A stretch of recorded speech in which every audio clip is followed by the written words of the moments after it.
Democrats repeatedly interrupted the first day of Brett Kavanaugh's Supreme Court confirmation hearings on Tuesday, arguing the confirmation process should be delayed so they could review tens of thousands of documents related to Kavanaugh's long career in Washington. Amid jeers from protesters of Kavanaugh in the hearing room, 22 of whom were taken out by security within an hour, Senate Judiciary Committee Chairman Charles Grassley, Iowa, rejected requests by Democrats for an adjournment, arguing the minority was simply trying to delay the proceedings. "I shouldn't have to explain to you, we're having a hearing. It's out of order," Grassley told the committee. The 84-year-old senator was at times drowned out by protesters or had to raise his voice to be heard in the packed committee room. Democrats argued that they hadn't had time to review the more than 42,000 pages of additional documents from Kavanaugh's earlier career that were handed over to the committee on Monday and that the committee had ignored crucial parts of Kavanaugh's White House record. Grassley maintained that senators have had more than enough time to adequately access Judge Kavanaugh's qualifications.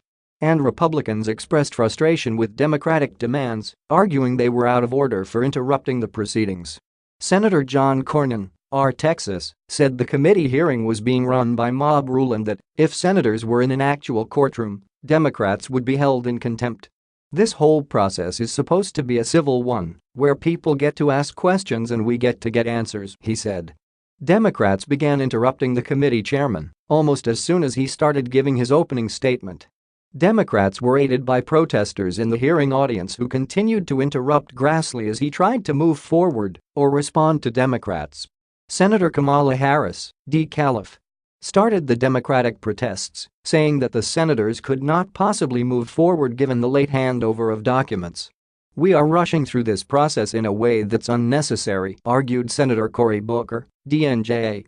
Senator Richard Blumenthal, Con, called the committee's handling of the documents a charade and a mockery to the chamber.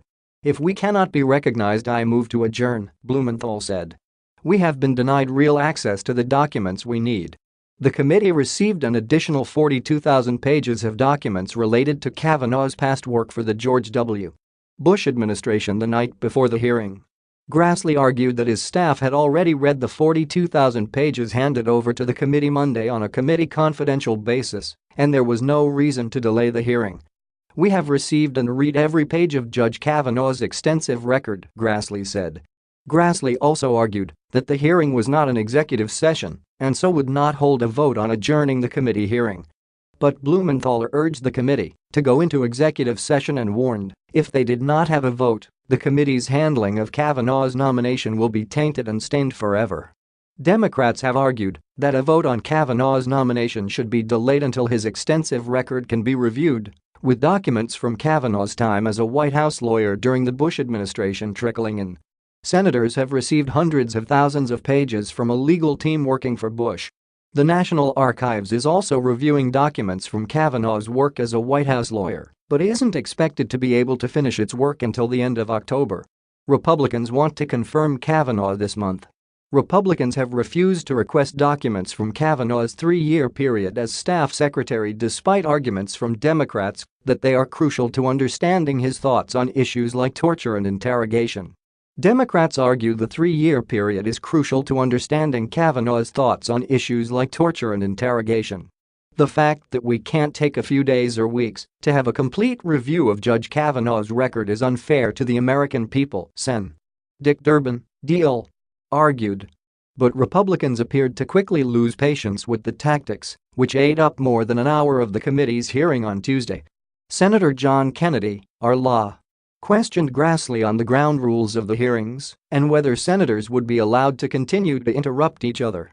Senator Tom Tillis, RNC, meanwhile, asked if the Democratic tactics were part of a caucus-wide strategy to interrupt Kavanaugh's hearing or if they were genuinely concerned about getting Kavanaugh's documents. Tillis asked if any of the members on the committee strategized over the weekend to protest the hearings before the additional documents were released. Democrats were not the only ones interrupting the hearing. Protesters, who were present in the audience to criticize Kavanaugh, spoke over Grassley's response to Democrats. "Senators, we demand you vote no," one yelled. "This should be an impeachment proceeding and not a confirmation hearing," one protester said. Another urged senators to be a hero and cancel this year. At least 22 protesters were taken out of the room and arrested, according to Capitol Police.